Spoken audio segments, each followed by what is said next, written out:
The Creator is a sci-fi action movie about the war between robots and humans, or to be exact, Americans. It was supposed to be a serious movie with a strong storyline, and after watching it I was impressed by how shitty it is. The Creator has great visual effects, but there are so many things about robots and humans that make no sense. So as a result, the movie failed in sales and got $104 million with a budget of $80 million. Pathetic! So it's 2055, and humans develop androids that quickly become a part of daily life. But one day the androids, after watching Prometheus and Alien Covenant, decided to rebel against humans. Bring me this tea, David. No, fuck off. But humans had a response. Now go fuck Shamu in the blowhole. So as a result, there was a war, and later a nuclear explosion in Los Angeles.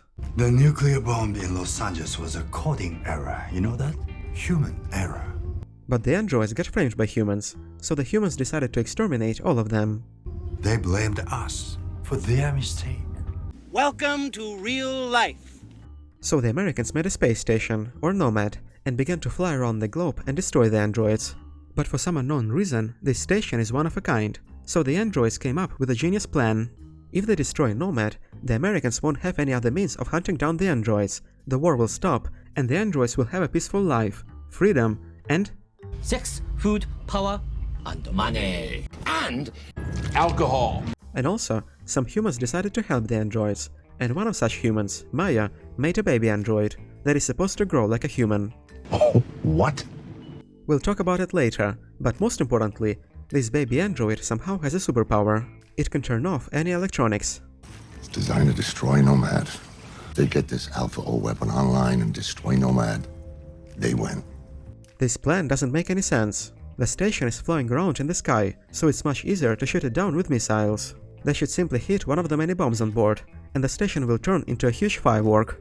But what's more important is that apparently in New Asia the androids are legal and work as police and farmers. So how can the Americans make military operations against the androids in the country where the androids are legal?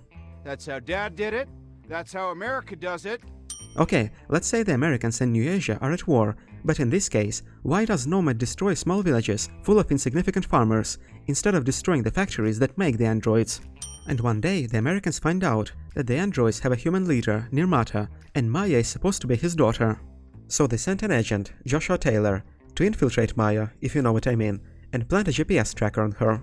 Long-range tracker, I need you to get it on her so we can kill Nirmata. But Taylor, instead of doing his job, got Maya pregnant, and 8 months later, he still doesn't know the location of Nirmata. So what, you find yourself some local town and you just completely forget what team you're playing for? Meanwhile, the Americans find out that Maya and Nirmata is in fact one person and send the special forces. And Taylor blows his cover immediately and begins to yell into the radio while being in the same room as Maya. Call off the raid, damn it! Nirmata's not here. Listen, I'm undercover. You gotta call off the raid.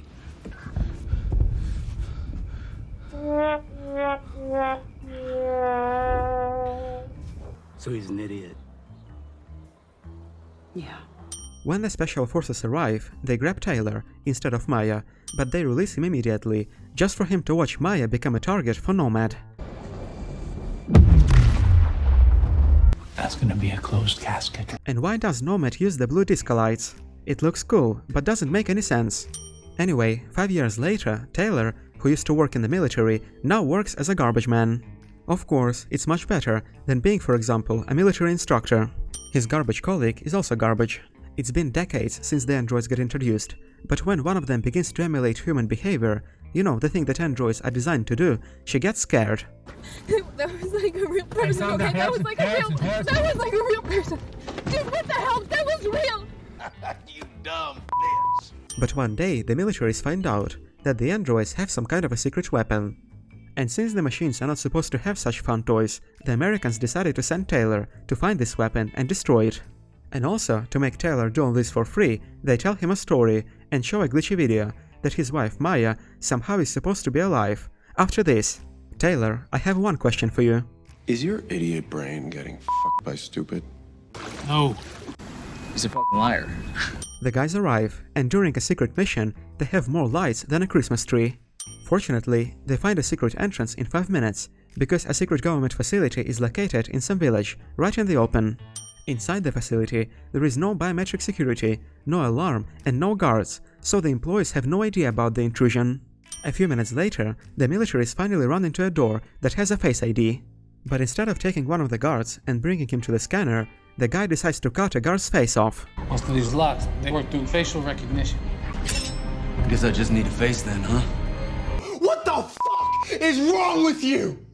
And when the entire humanity is at stake, for the most important military operation, the American government sent only one small squad, so when the local police arrive, only one agent has to fight them off. So of course, after she dealt with the first bunch of the enemies, who somehow did not see multiple missiles being launched, the agent got trapped.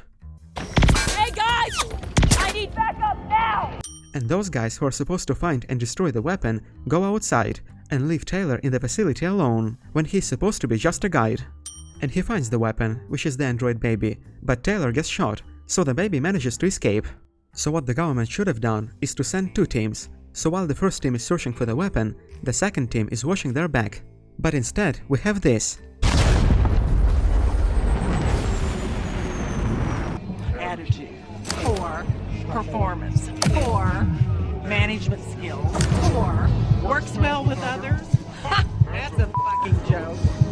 The next morning, Taylor finds one of his teammates, and also finds the android baby. The commander tells Taylor to kill it, but he sees a drawing that looks like his wife's tattoo, and just in time, an android shows up. But instead of killing the enemy, he decides to talk about it. Don't worry, I will kill the American. You had to open your big mouth.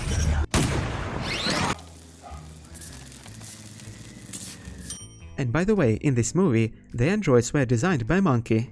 What's the point of these holes, especially when there are moving parts inside? These androids work in the fields, so after a few days they will be full of dirt and dust. And what's the point of making a detailed human face for an android that simply works in the fields? Why not to use faceless androids that also exist, as we will see later? And why the fuck would anyone make an android that emulates an old lady, or even better, a monk? In this movie, nothing makes any sense. The local police arrive and throw a grenade, which of course has a 10 seconds delay, just to give an enemy enough time to have a nap, make a sandwich, and send the grenade back.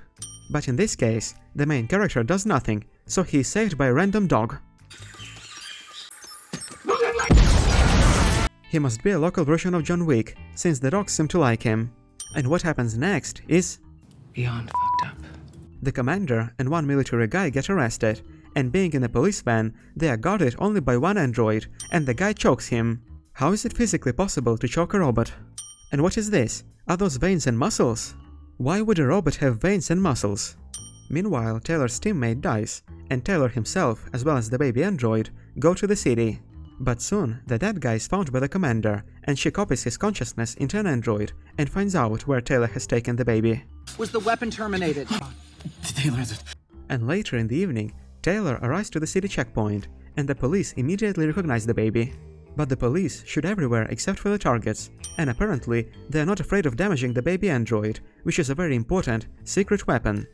And of course, the police doesn't have any cars, so nobody's chasing the main character. Well, who cares? When being in the city, among the locals and the hostile androids, Taylor doesn't hide, and doesn't even use the disguise technique of Captain America, when just a few moments ago we saw that both of them are wanted. The next morning, Taylor and the kid meet a friend of Taylor, who's found in himself a talent of being a punching bag for androids 5 years ago. So now, can you guess what he's doing? Of course, he's got a factory making androids. That's what I call a Stockholm Syndrome at its best. And when he sees the baby android, he tells this. The others are just copy and paste, but this kid's different, man. She can grow. What the fuck are you talking about? How can metal parts and mechanisms grow? This movie is one of the dumbest ones that I've seen recently, and as a person who's seen The Flash and the Marvels, it means a lot. Also, we can see that Taylor doesn't give a shit about his friend, because while being wanted, he goes to him without hiding his face, so one of the locals calls the police. And now, let's ask a guest. Hi Evolutionary, how can you describe Taylor? Can't. Language! Meanwhile, the police send an explosive as a package and detonate it without even knowing the exact location of the bomb. What if they damage the android baby that is a very important weapon? And suddenly Taylor shows up and easily defeats the androids, because their shooting accuracy is 12%. 12%? Well, it's more like 0%. But how is it possible when the androids, which are designed to serve as police, are supposed to shoot much more accurately than humans do? You piece of digibrain shit. My microwave is smarter than you. The main characters, as well as Taylor's friend, escape, because the police didn't have enough brains to surround the building.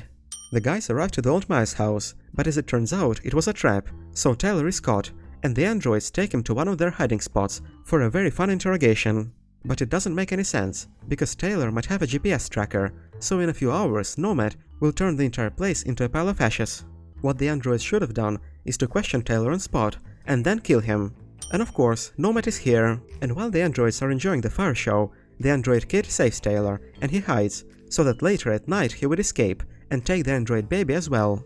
Because according to the dumb logic of this movie, at night all androids are asleep. What the fuck is going on?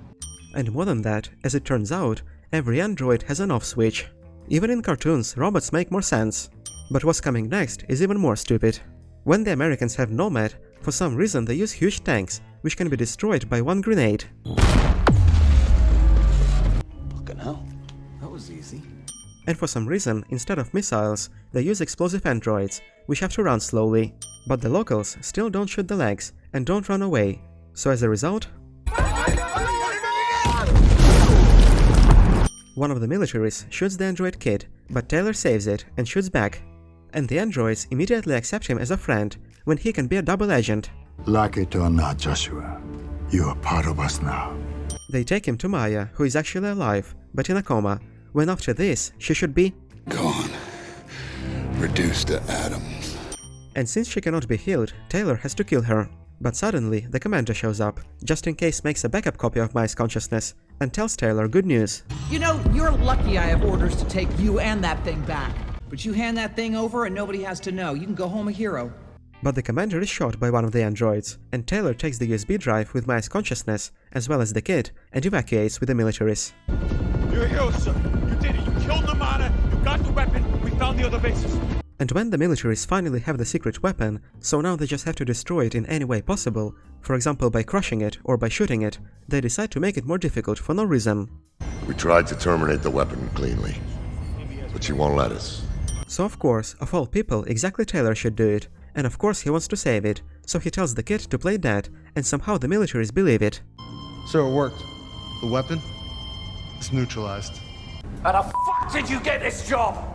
And of course, when they bring the android to the disposal site, they let Taylor join as well, so he easily takes over. And while being hunted by the militaries, the main characters find a plane in 10 minutes and go to Nomad. Meanwhile, the crew of Nomad, knowing that there is an android that can destroy the entire station, still let the plane dock when they should have shot it down on approach. So the main characters enter the station, and Taylor gives the android a task. You gotta stop them from launching the missiles. You go turn the power off so I can blow this place up. How is it supposed to run around the entire station when just one bullet can kill it? And in the meantime, Taylor goes to install the explosive on one of the bombs, and the crew of Nomad is simply watching it, as if it was some kind of a shitty movie. Oh wait, it is one. Nomad's commander, however, decided to deploy all of the bombs, so they begin to fire one by one.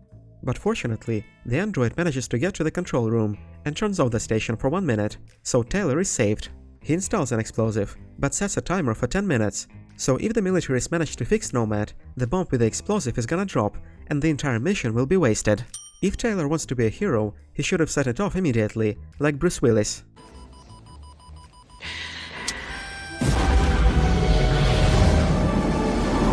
Taylor, do you have enough guts to do it? No. Look at you.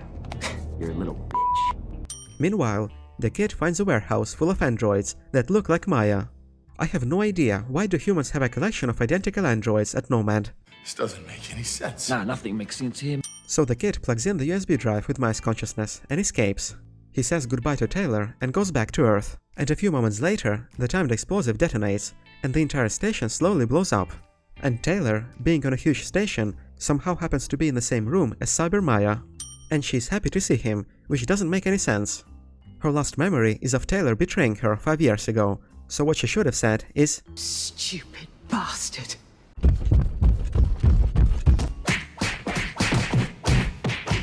But most importantly, now that Nomad has been shot down and the androids are proven to be a national threat, the Americans will increase the military budget from 4 to 5% and build a new station, even better one, and keep destroying androids at much higher rates. End of story.